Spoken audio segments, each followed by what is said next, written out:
Hi, everyone. Happy Friday to you, and welcome to this episode of the Better Together Facebook Live. I am your host, Barb Roose. I'm excited to come to you on this Friday. This is the last Friday in June, and I don't know why I'm excited. Lord only knows what July has waiting for us. But if you are with us today, if you're returning, thank you for hanging out with me. If you are here for the first time, welcome. The Better Together Facebook Live. This is our community where we talk about the stuff, where we come from, what we're going through. And it doesn't matter if you are at the top of life right now or feeling like you can't go another step. Here on the Better Together Facebook Live is where we find the hope, the help, as well as the practical next steps so that we can all get better together. So if you are just joining us, hop in the chat and say hello. Hi, Amy. It's good to see you. And this is an interactive experience.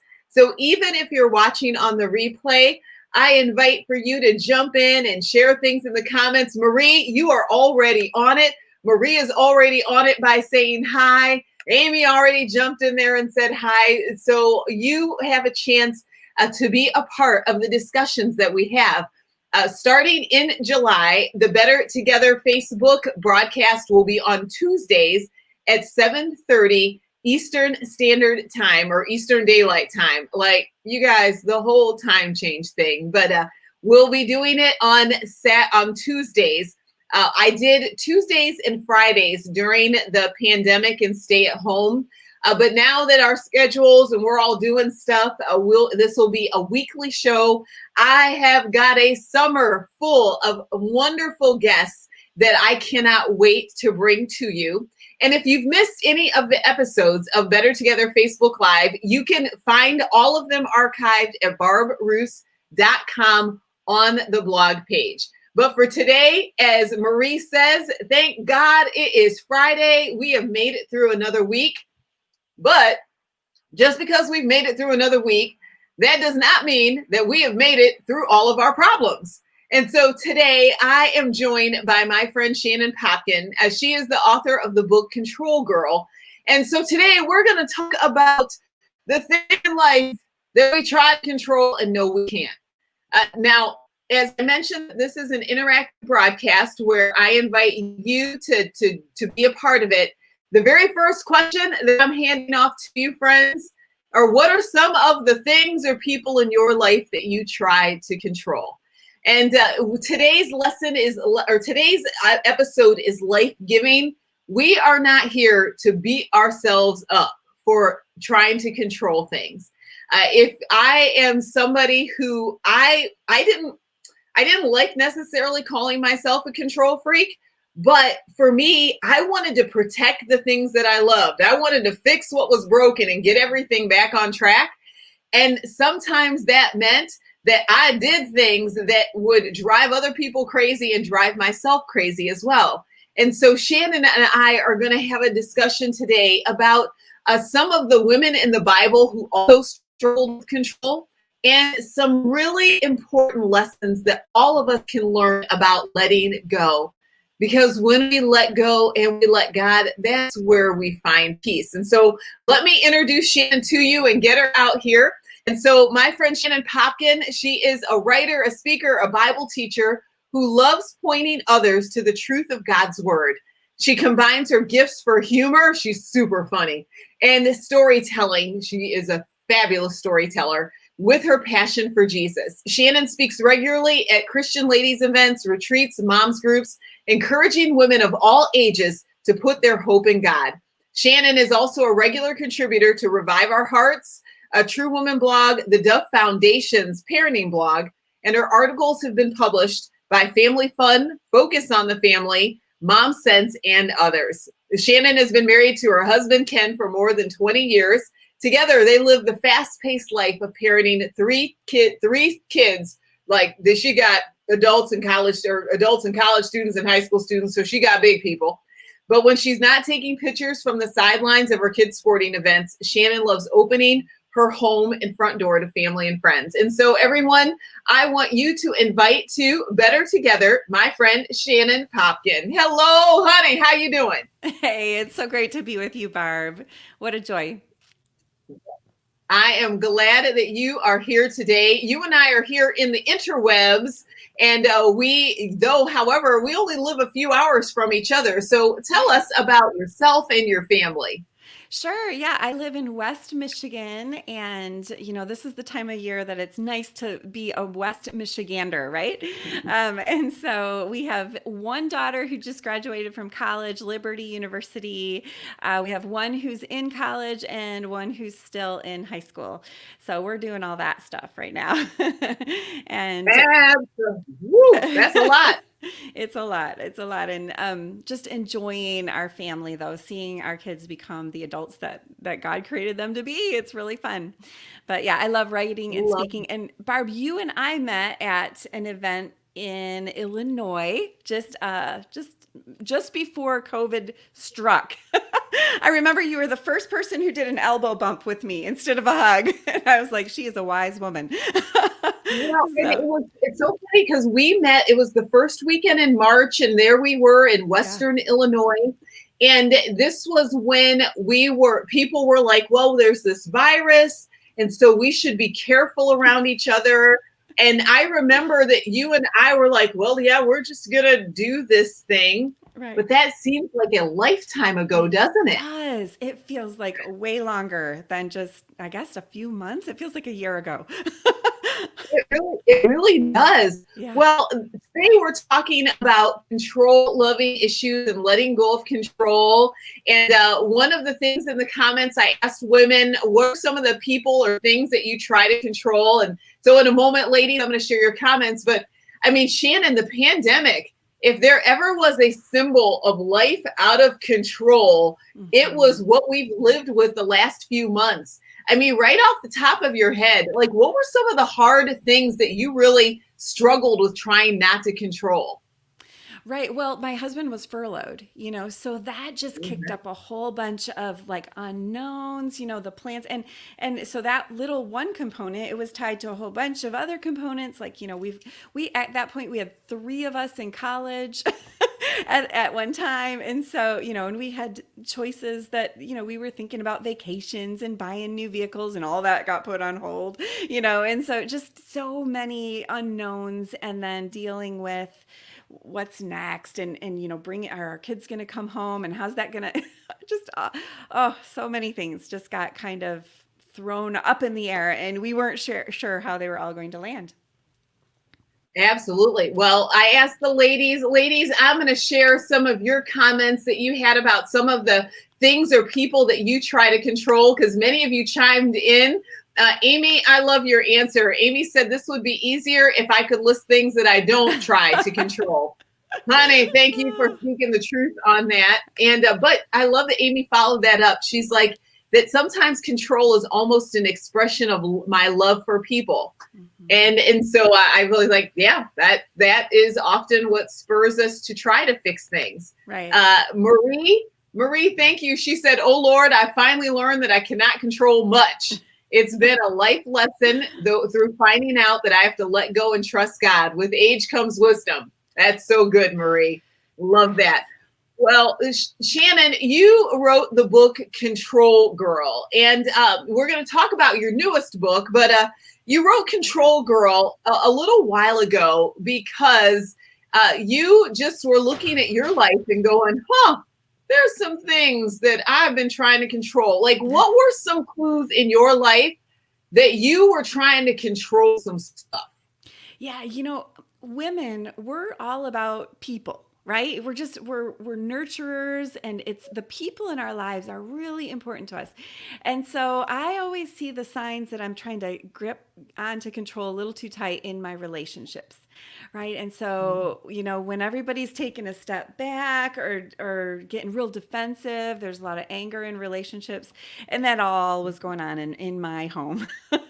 And yeah, with my kids were getting older, trying to be independent, and in my marriage, and then outside my home too, in little ways that just I was trying to control it all. I was trying to make it all turn out right, and I was getting stressed out, anxiety, anger, perfectionism, all of it. Yeah, some really ugly emotions. And it sounds like maybe you can relate with this book, Surrender, Barb. Like you've shared Yes. your story. Yeah. Yeah. And I think that that is the hardest part for all of us is that we really, for us, it feels loving that Yes. we're trying to arrange things and we're trying to fix things. I don't know about you, but also though, one of the things that I discovered was often I tried to control so I didn't feel overwhelmed. Mm-hmm. I remember when I used to go grocery shopping, I had a very specific way that the groceries had to be unloaded on the conveyor belt because I wanted it to be fast and easy when I got Right. home because I was working full time. Like, Mm-hmm. did you have one of those kind of things that you were like about for you? Oh, so many things. For me, it wasn't so much like time management stuff. I'm kind of a procrastinator and I'm messy with my time. But like my house, like I want things to look nice. And I remember like early in our marriage, there was this lamp. And it was like my husband and I were having this tug of war issue over the lamp because I wanted it in the center of the table where it looked nice. And he would pull it over like he wanted to read and he wanted the light to fall on it. Like, I mean, why does that matter? He was all about the But purpose I of the feel lamp. like And it was I, doing that every day. oh, every day Were I'd you that? walk into the room and I'd be like, oh, you did it, and I'd yank it to the center and he'd yank it over to by his chair. And it was just creating all of this anxiety and frustration. So yeah, just little things like that. A lot of things around the house or driving or, just those little habits. It wasn't the big things. For me, it was always just the little things. The little thing. Well, Yeah. there was a very unique aha moment that you came across when you saw your son's broken remote control. And I remember hearing you talk about this when we were speaking at the Rooted in Christ Women's event out in Illinois. So shout out to Domini and all the girls. Yes. But what was the lesson that just kind of created that aha moment for you? And I think you got the remote control. I do. I'm gonna give you the stage, and I just want you to kind of talk the women through this. So I'm gonna disappear for a moment and let you just share this. It's so good, ladies. You're gonna love this. Okay, so yeah, just a little object lesson. I have this remote control, and it's an old one that has a cord. And I bought it at a garage sale in my neighborhood and got it home and realized that it was broken. Thank you, neighbor. And I was going to throw it away, but it solved this big problem we were having. So my kids would be playing video games, and the little guy, who was about maybe 18 months old, was always yanking the controller out of their hands. He's trying to grab it and pull it, and he's scratching them or biting them. And so they would take this one and put it in his hands and go, here you go, buddy, here's your controller. And he was all pushing the buttons and everything, and he had no idea, first of all, that the thing was broken, and second, they didn't even plug it in, they just left it loose. And he was happy about that. And I watched that little guy, all leaning forward and pushing the buttons, and I saw myself, because I tend to be wanting to control all the things. And like Amy said, just because I love people, I love the people in my life, I'm invested in them, I want to make it all turn out right, and I feel like I'm connected to all of the outcomes. I feel like I am in control. And then there are these moments, and I know that you have experienced these moments where it's like God shows me, you know what, you're not plugged in. You're not nearly as in control as you think you are. You're like that little toddler working on the buttons on your remote control. And there are these moments in life, Barb, I know that you've had them, where, you just realize, like, I've been trying so hard to make it all turn out right. And yet I'm not plugged in.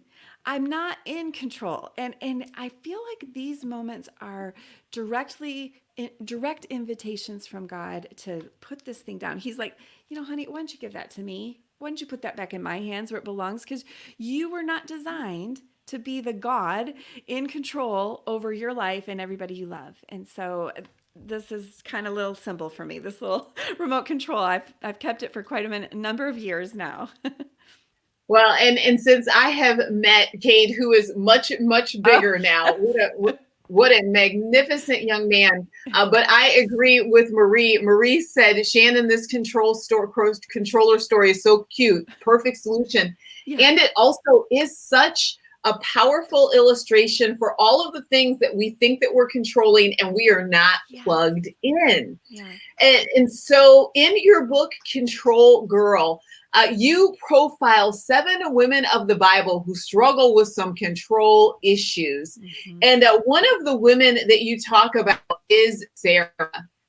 And there are some really there's some really great places where I think a lot of us can identify with Sarah's story. hmm. And so talk to us about some of the lessons that Sarah has taught you about when we are, for good reasons, struggling for control, but they end up having bad outcomes. Right. Yeah. So Sarah's big struggle was infertility. And I'm sure we have women who can relate to that one, right? She was trying to build a family, and God had this promise for her husband. And it was all up to her to make the promise that God gave her husband come true. And that's just a lot of pressure, right? That she was putting on herself. God wasn't putting that pressure on her. And so Sarah invited a surrogate mother into the picture. And we just see Sarah really kind of trying to take control here. She's like telling her husband, here's what we need to do. So it's her idea. And then when it all falls apart, she's kind of ugly in Abraham's face, like kind of putting it back on him. And he's like, nah, it wasn't my idea. And then we see Sarah really being ugly toward Hagar, the surrogate mother. And oh my goodness, just so much ugliness in her life. And there's this hairpin turn when Sarah surrenders her story to God and by faith conceives a child.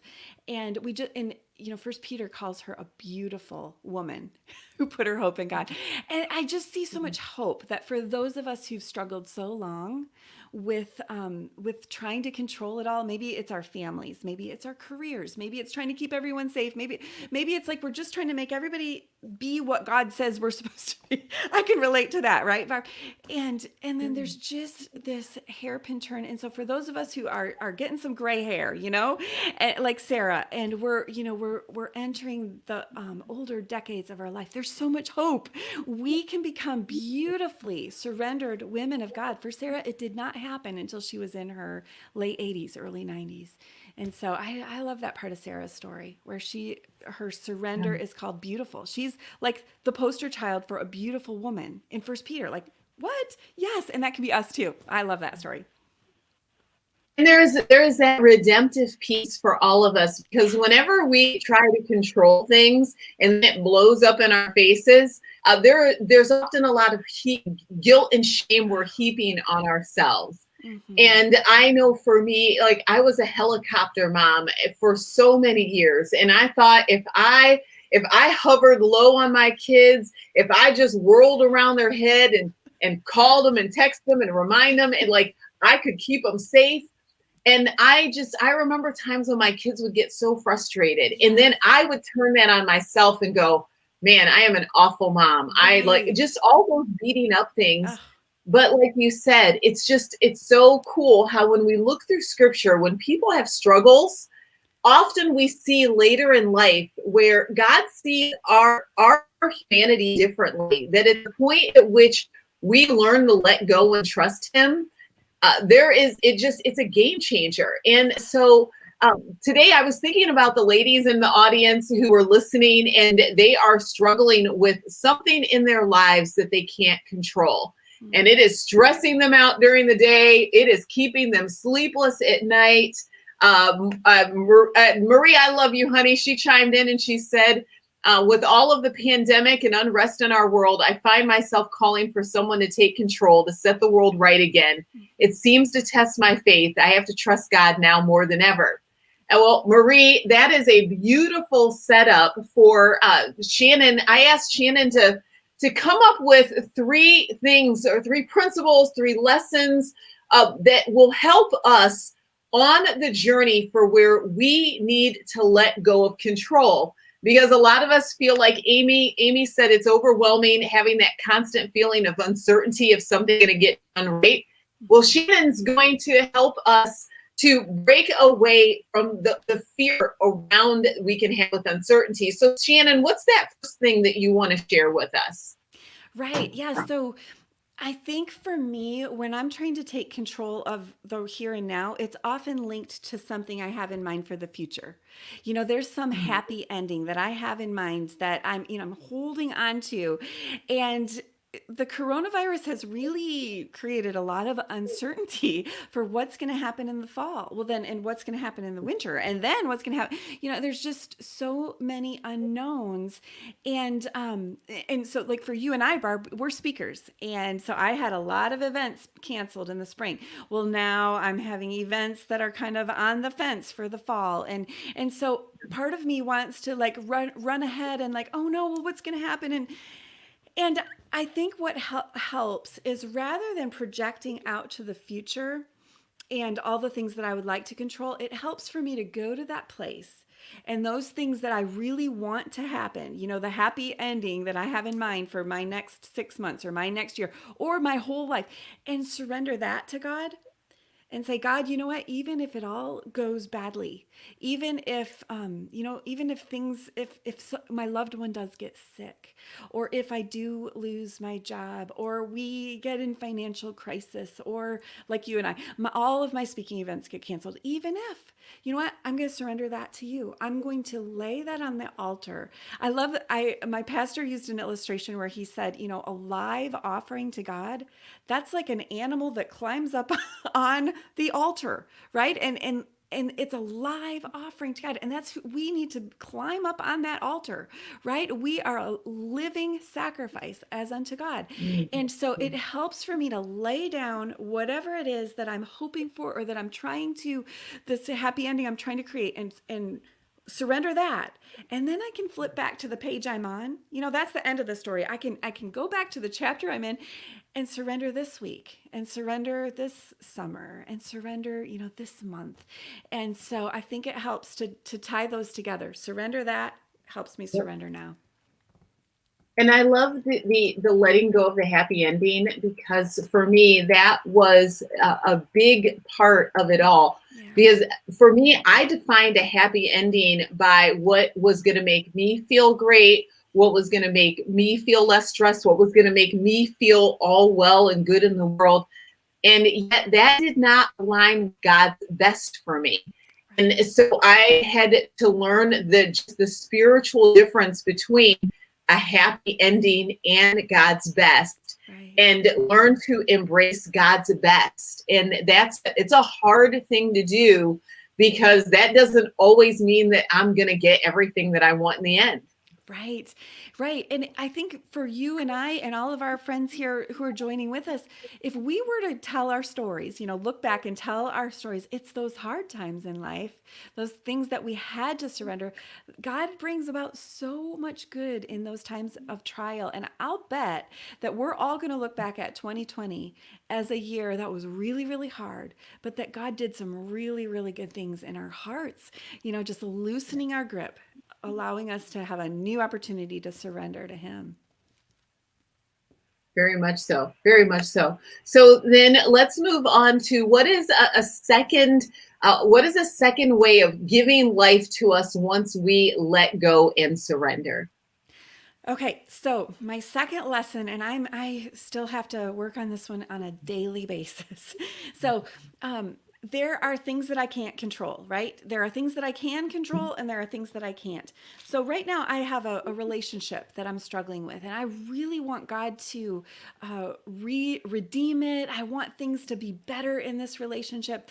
But here's what helps me is to segment out. Okay, here's what I can control, and here's what I cannot control, right? And so what can I control? I can control my attitude around this person. I can be sweet, and I can be kind. I can pray for this person. I can get my heart in the right place. And then all of the other parts of the relationship, like how this person responds to me and how it's all gonna, is there ever gonna be a reconciliation?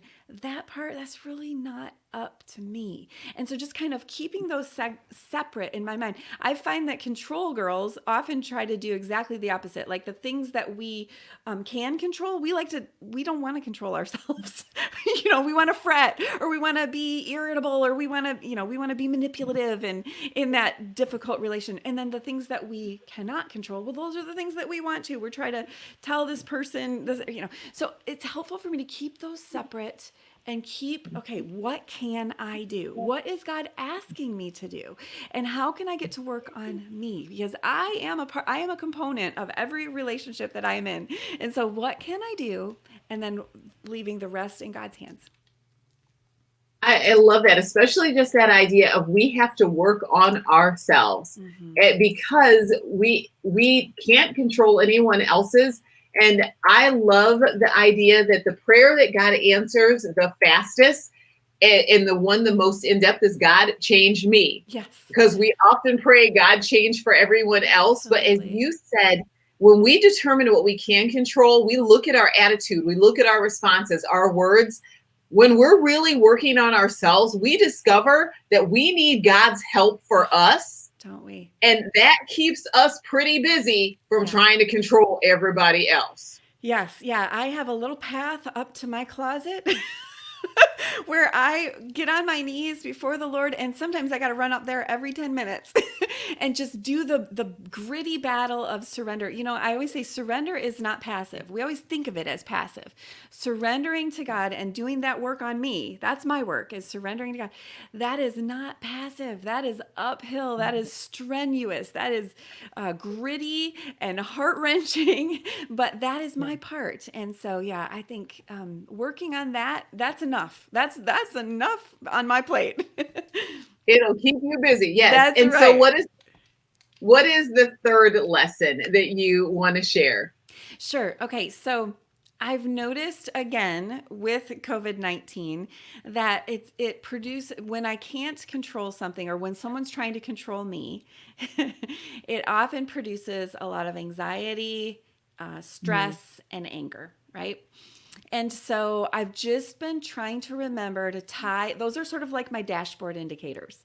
When I'm getting anxious or fearful, that's an indication that I am trying to control something that's not mine to control. Or when I'm getting angry, I'm getting stressed out, that's another indicator. So like, for instance, early on, I remember listening to the news one morning. This was, back in March, early on, and I heard about a 16-year-old boy, I think he was in Europe, who had died of COVID-19. And my heart just froze because I have a 16-year-old boy. And I just thought, like, oh my goodness, this could come into my home. This could be my loved one. And it just, all of that false sense of control, it just all evaporated. And I was just, anxious and I wanted to, spray the whole house with Lysol, and my son, I want to keep him home. He wasn't going anywhere. And, so, so that's another indicator that I'm trying to control. Like, is it up to me? Can I control whether every one of my loved ones stays healthy? I cannot. Mm-hmm. And so that anxiety is another sign I need to get back to my prayer closet and I need to get back on my knees and surrender that happy ending that I want every one of them to live into old age and be happy and healthy, right? But that is not mine to control. And so I need to lay that down. What can I do? Yes, I can spray with Lysol. Yes, I can, I can manage, but then laying down what I can't control. Anger is another one. Ooh, yes. Anger's that was a big one for me. Yeah. And so like I was just at a restaurant a couple days ago, and I was in outdoor seating where they weren't requiring masks, and I just stuck my head in to ask the hostess for something, and immediately like ma'am, put your mask on, and it just made me mad. I was like, and I know we probably all have different opinions on what's appropriate and what, but I just, I was just mad at her. I was like, I am not contaminating you. I'm not crossing the boundary line or whatever, but it's another reminder when I feel myself getting angry, when I feel that anger, because I don't want to be controlled by somebody, I don't want to be controlled by our governor or our government, or, you know what, that's another indicator. I need to get back to work on surrendering what is not mine to control. Nobody put me in that governor's chair. Nobody put me in the president's seat, and I need to surrender control. And even the hostess at a restaurant, she has a job, and it's not my job. I have my job, and she has hers. And so, Barb, if I give vent to all of the things that I would like to control and the anger that comes from somebody else trying to control me or me trying to control someone else, I am little by little by little becoming a woman that I do not want to be. The anger and the anxiety and the stress in my life when I'm trying to grip onto this controller and make it all the way that I think it should be, when I try to play God in everybody's life, I am little by little becoming a really ugly woman that nobody wants to be around. And so this gritty work, I mean, I have an end game in mind. Here's what I have in mind, Barb. I want to What is someday that? be a little old lady, maybe in a nursing home or something, who's really sweet. Like, that's my goal. I want to be a sweet older lady. I do. I want to work now and become somebody that God is pleased with and that's easy to live with. So, and I've got a lot of work still to do.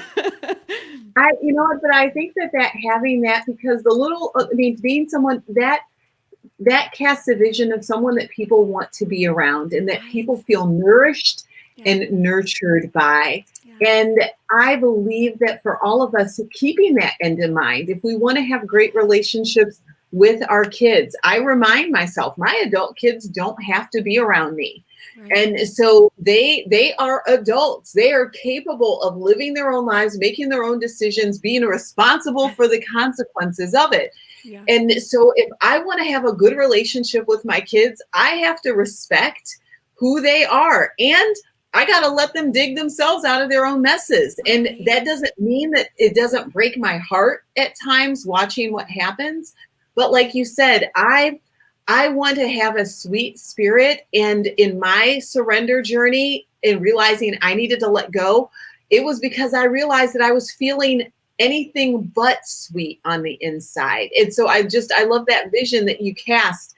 But Marie said, the mask and reverse no mask more, one of her difficult acceptances. I can't convince others of how I feel. Yeah, I believe that has been one that's for all of us. And Amy says, Absolutely. to be honest, since COVID began, my counselor has met a brand new Amy, more of a spiraling Amy. It's where, honey, Amy, we are sending you a long distance hug for being real, girl. We just love you today Yeah. because, as Shannon said, letting go of control can be a struggle. And so, Shannon, as we are wrapping up for today, I would just love it if you would speak a word of encouragement. And ladies, as I said, Shannon is the author of the book Control Girl. And Shannon, hold up that cover again of Control Girl because it's such a fun cover. And when did Control Girl come out? 2017. So a few years ago. And then I have Shannon's newest book, which I endorsed. It's called Comparison Girl. And so on the back, Comparison Girl, I said, combining Jesus' teaching with brilliant spiritual insights and powerful tools.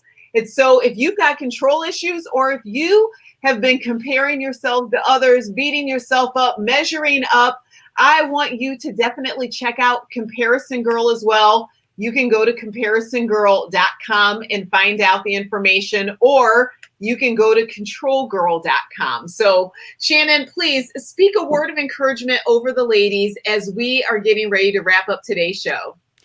Absolutely. You know what? I just want for us to remember that God is in control. And if he truly is in control, that means that we don't have to be. We don't have to manage, we don't have to put ourselves in God's seat. We don't have to manage all of the contingencies. We don't have to come up with how it's all supposed to turn out. We can leave that to him. And when we do, when we live as though he is in control and we are not, that's where we become beautiful, restful, surrendered women of God. That's when we become the women that we truly want to be. I love that. Well, Shannon Popkin, thank you for joining me on this episode of the Facebook Better Together. And if you're watching, ladies, I'm so glad that you joined me. For those of you who jumped all in the chat and you were a part of it, thank you for being just such a fun part of today's conversation. Again, you can watch this episode on the replay on this page, or all of the episodes are archived at barbroose.com. I'll see you back this Tuesday for a new episode of Better Together Facebook. Have a great weekend, ladies.